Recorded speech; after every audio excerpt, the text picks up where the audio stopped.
Olympics 2020 جو کہ 2021 میں ٹوکیو میں ہوئے کورونا کی وجہ سے تاخیر سے ہوئے ایک سال، وہ اب اختتام پذیر ہو چکے ہیں۔ ان گیمز میں بہت سے ممالک نے بہت سے میڈل جیتے، لیکن پاکستان کی ٹیم، پاکستان کا دستہ ایک بار پھر صرف دل ہی جیت سکا۔ آج کی ویڈیو میں پاکستان کی کارکردگی کے حوالے سے کچھ وجوہات آپ کے سامنے رکھیں گے اور ساتھ ہی ان اولمپکس کے حوالے سے کچھ اعداد و شمار آپ کے ساتھ شیئر کریں گے۔ میں ہوں سرفراز راجہ، آپ موجود ہیں ہمارے ساتھ ہماری یوٹیوب چینل پر۔ اگر آپ نے ہمارا چینل سبسکرائب نہیں کیا تو آپ نے ابھی اس کو سبسکرائب کر لینا ہے، بیل آئکن آپ نے ضرور دبانا ہے تاکہ ہماری ویڈیوز کے اپڈیٹس فوری طور پر آپ تک پہنچ سکیں۔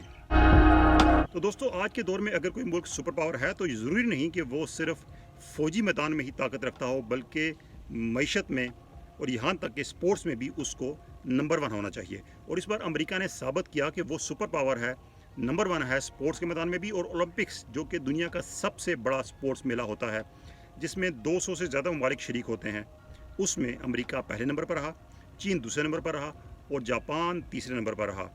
لیکن پاکستان کی ٹیم جو ہے اس نے حسب توقعات اور حسب معمول تقریباً 3 دہائیاں ہو چکی ہیں، ہم دل ہی جیت رہے ہیں اور تغمے ہم سے بہت دور ہیں۔ اور ہر بار ہم کسی ایک یا دو کھلاڑیوں کی اچھی پرفارمنس کو تم جیتو یا ہارو ہمیں تم سے پیار ہے کہہ کر اس میں بہت سی نااہلیوں کو، جو کہ دراصل ہمارے بورڈز کی اور ہماری فیڈریشنز کی نااہلیاں ہوتی ہیں، ان کو چھپا دیتے ہیں۔ اس بار بھی کچھ ایسا ہوا۔ پاکستان کے 2 کھلاڑی ایسے تھے، پاکستان کا دستہ جو اس کے بارے میں بتائیں آپ کو کہ پاکستان کے دستے میں تقریباً 10 کھلاڑی شامل تھے اور 6 گیمز میں پاکستان نے شرکت کی، جس میں بیڈمنٹن تھی، سوئمنگ تھی، ویٹ لفٹنگ تھی، اس کے علاوہ جوڈو تھی، اس کے علاوہ ایتھلیٹکس تھی۔ اور ان میں 2 کھلاڑی پاکستان کے ایسے تھے جو کہ اپنی اچھی پرفارمنس شو کر سکے۔ ان میں ایک طلحہ طالب تھے جنہوں نے ویٹ لفٹنگ میں اچھی پرفارمنس دی، اور اس کے علاوہ ارشد ندیم جنہوں نے جیولن تھرو میں بڑا مقابلہ کیا۔ اور یہ دونوں کھلاڑی وہ ہیں جو کہ بہت لو لیول سے اوپر گئے ہیں، جن کی ٹریننگ کے حوالے سے اگر بات کریں تو ان کی ٹریننگ ان کے گھر پہ ہی ہوتی رہی ہے، ان کے پیرنٹس ان کی ٹریننگ کرتے رہے ہیں اور وہی ان کا خرچہ اٹھاتے رہے ہیں۔ تو ان کی اچھی پرفارمنس کا کریڈٹ ہم کسی سپورٹس فیڈریشن کو یا کسی سپورٹس بورڈ کو نہیں دے سکتے، بلکہ انڈیویجولی ان کو ہی ان کی پرفارمنس کا کریڈٹ جاتا ہے۔ اگر ان کو سپورٹ ہوتی تو یقینی طور پر یہ کوئی نہ کوئی میڈل پاکستان کے لیے جیت سکتے تھے۔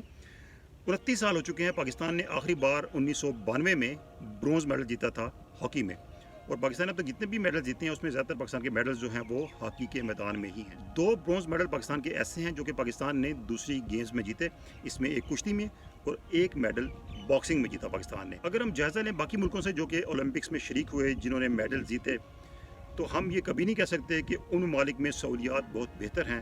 ایسے ممالک نے میڈل جیتے ہیں جن کے نام شاید آپ نے زندگی میں کبھی سنے بھی نہیں ہوں گے۔ Ethiopia, Kenya, Ecuador, Fiji, Burkina Faso اور یہاں تک کہ سیریا، شام جو کہ جنگ زدہ ملک ہے، اس نے بھی ایک میڈل جیتا، لیکن ہم کوئی میڈل نہ جیت سکے۔ اب اس کا تھوڑا سا ہم جائزہ لیتے ہیں اور تھوڑی سی ڈیٹیلز آپ کے سامنے رکھتے ہیں۔ تو دوستو، ہمارے یہاں پہ جو مسئلہ ہے اور یہ جو ہم آپ کے سامنے انالیسس پیش کر رہے ہیں، یہ دراصل ہم نے مختلف جو یہاں پہ پلیئرز آتے ہیں ہمارے کیمپس میں، ان سے ہماری جو بات چیت ہوئی ہے، اس کے بعد جو ہم نے چیز اخذ کی ہے وہ آپ کے سامنے رکھ رہے ہیں کہ ہمارے یہاں پہ جو ٹارگٹ ہوتا ہے وہ کیا ہوتا ہے۔ ہمارے یہاں پہ کھلاڑیوں کا ٹارگٹ یا ہمارے یہاں کوچز، ہمارے یہاں بورڈز کا ٹارگٹ ہوتا ہے کہ وہ کسی ٹورنامنٹ میں شرکت کریں، اپنے لوگوں کو وہاں بھیج سکیں اور ایک ملک کی سیر کر سکیں۔ اور جب ٹارگٹ ہی آپ کا یہ ہوگا تو میڈل تو آپ کی پہنچ سے بہت دور ہوگا۔ اس کے علاوہ جو را ٹیلنٹ ہوتا ہے، جو کہ ایک را فارم میں سامنے آتا ہے، دنیا پوری میں ایسا ہوتا ہے کہ اس کو گروم کیا جاتا ہے، اس ٹیلنٹ کو ایک ریفائنڈ فارم دی جاتی ہے، اس کو سکھایا جاتا ہے، تو اس کے بعد وہ ٹیلنٹ جا کے آپ کے لیے اچیومنٹس، کامیابیاں حاصل کرتا ہے۔ لیکن ہمارے یہاں پہ اسی را ٹیلنٹ کے ساتھ آگے چلا جاتا ہے اور مقصد کیا ہوتا ہے کہ گیمز میں شرکت کرنا، پارٹیسپیشن کرنا اور اپنے لوگوں کو وہاں کے دورے کرانا۔ تو یہ مقصد تو پورا ہو جاتا ہے، دورے بھی ہو جاتے ہیں، لیکن میڈل چونکہ آبجیکٹیو ہوتا ہی نہیں ہے تو میڈل آپ جیت ہی نہیں سکتے۔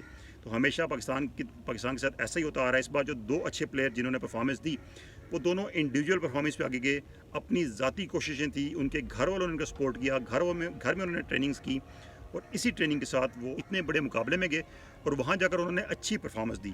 تو یہ یقینی طور پر اس بات کی غمازی کرتا ہے کہ ٹیلنٹ موجود ہے، لیکن ٹیلنٹ کو گروم کرنے کے لیے یہاں پر کوئی میکینزم موجود نہیں ہے۔ دوسرے ممالک کے اگر ہم جائزہ لیں تو وہاں پہ جب ٹیلنٹ سامنے آتا ہے تو اس کو تکنیکی بنیادوں پر بھی گروم کیا جاتا ہے۔ ہمارے یہاں پہ کھلاڑیوں کے جو کیمپس ہوتے ہیں وہ بڑے شارٹ کیمپس ہوتے ہیں، 2 ہفتے کے، 1 مہینے کے کیمپس ہوتے ہیں۔ اتنے عرصے میں کسی کھلاڑی کی صلاحیتوں کو اس طریقے سے گروم نہیں کیا جا سکتا۔ دنیا میں جو اچھے کھلاڑی ہوتے ہیں ان کو باہر بھیجتے ہیں، غیر ملکی کوچوں کے ساتھ ان کو رکھتے ہیں، غیر ملکی کھلاڑیوں کے ساتھ رکھتے ہیں، ان کو ایکسپوئر ملتا ہے۔ ہمارے یہاں پہ اس چیز کی کمی ہے اور وہی پرانے کوچ ہیں اور وہی انہی کھلاڑیوں کو انہی فیسلٹیز کے ساتھ کچھ عرصے کے لیے کیمپ لگا کر ایک فارمیلٹی پوری کر دی جاتی ہے۔ آبجیکٹیو کیا ہوتا ہے، جس طرح ہم نے آپ کو کہا کہ صرف ٹورنامنٹ میں شرکت کرنا اور اپنے لوگوں کو وہاں پر لے کے جانا اور اس علاقے کی سیر کر لینا۔ تو ایسے میں آپ یقینی طور پر میڈل نہیں جیت سکتے اور پھر دل ہی جیتیں گے۔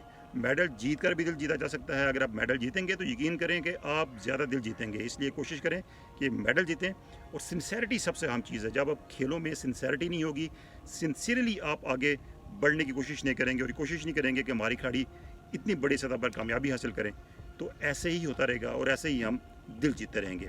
دوستو آج کی ویڈیو تھی, کچھ ہم نے ہارٹ برننگ کی آپ کے ساتھ, کچھ انالیسس پیش کیا کہ پاکستان کھیلوں میں آگے کیوں نہیں جا رہا. امید ہے آج کی ویڈیو آپ کو اچھی لگی ہو تو دوستوں کے ساتھ شیئر کیجیے گا, لائک کیجیے گا اور کمنٹس میں اپنا فیڈ بیک ضرور دیجیے گا.